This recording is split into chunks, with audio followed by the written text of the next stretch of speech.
School സമയമാറ്റം പിൻവലിക്കുന്നത് പരിഗണനയിലില്ല എന്ന് വിദ്യാഭ്യാസ മന്ത്രി വി ശിവൻകുട്ടി. കോടതി നിർദ്ദേശപ്രകാരമാണ് സമയമാറ്റം നടപ്പാക്കിയതെന്നും അധ്യാപക സംഘടനാ യോഗത്തിൽ മന്ത്രി വ്യക്തമാക്കി. ഉമേഷ് ബാലകൃഷ്ണൻ വിവരങ്ങളുമായി ചേരുന്നുണ്ട് തിരുവനന്തപുരത്ത് നിന്ന്. ഉമേഷ്, ഇതിൽ സർക്കാർ നിലപാടിൽ തന്നെ ഉറച്ചു നിൽക്കുകയാണ്. നേരത്തെ ചില പ്രതിഷേധങ്ങളും എതിർപ്പുകളും ഒക്കെ ഉയർന്നിരുന്നെങ്കിലും അത് കോടതി വഴി വന്ന തീരുമാനമാണ്. അതിൽ മാറ്റം വരണമെങ്കിലും ആ വഴി തന്നെ വരട്ടെ, അല്ലെങ്കിൽ അത്തരത്തിലുള്ള നടപടികൾ വരുമ്പോൾ അപ്പോൾ ആലോചിക്കാം എന്നുള്ളൊരു നിലപാടാണ് സർക്കാർ സ്വീകരിച്ചത്.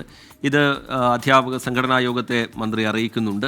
ഒപ്പം തന്നെ മറ്റു ചില പ്രധാനപ്പെട്ട വിഷയങ്ങളും ഈ യോഗത്തിൻ്റെ അജണ്ടയിൽ വന്നിരുന്നു. അത് സ്കൂളുകളെ ലഹരി മുക്തമാക്കുന്നതിൻ്റെ ലഹരി വിരുദ്ധ പ്രവർത്തനങ്ങൾ സജീവമാക്കുന്നതിൻ്റെ ഭാഗമായൊക്കെയുള്ള വളരെ പ്രധാനപ്പെട്ട പല വിഷയങ്ങളും ഇന്നത്തെ ഈ ചർച്ചയുടെ അജണ്ടയിൽ വന്നിരുന്നു.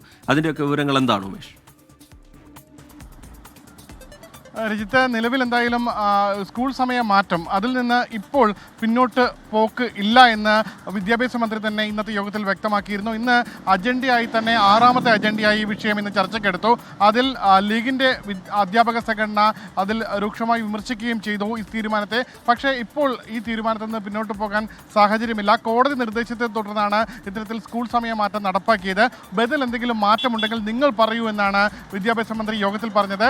നമുക്ക് ഒരു വട്ടം കൂടി ഈ വിഷയം വേണമെങ്കിൽ ചർച്ച ചെയ്യാം.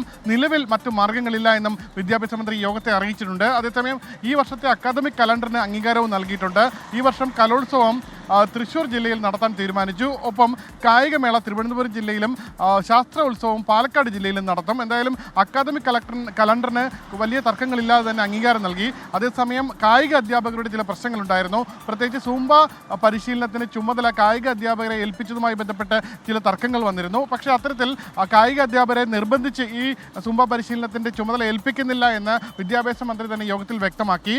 ആവശ്യമുള്ള ഏതെങ്കിലും അതിൽ എക്സ്പേർട്ടായ സൂംബ ചെയ്യാൻ താല്പര്യമുള്ള അധ്യാപകർക്ക് അത് ഏറ്റെടുക്കാമെന്നാണ് മന്ത്രി പറഞ്ഞത്. എന്തായാലും മറ്റ് അജണ്ടകൾ, പ്രത്യേകിച്ച് ലഹരി വ്യാപനത്തിനെതിരെയുള്ള ക്യാമ്പയിനുകൾ, അതെല്ലാവരും കക്ഷി രാഷ്ട്രീയ ഭേദമന്യേ സംഘടനാ ഭേദമന്യേ എല്ലാ അധ്യാപകരും ഒന്നിച്ചു നിന്ന് പ്രവർത്തിക്കണം എന്നുള്ള നിർദ്ദേശവും മന്ത്രി ഇന്നത്തെ യോഗത്തിൽ നൽകി.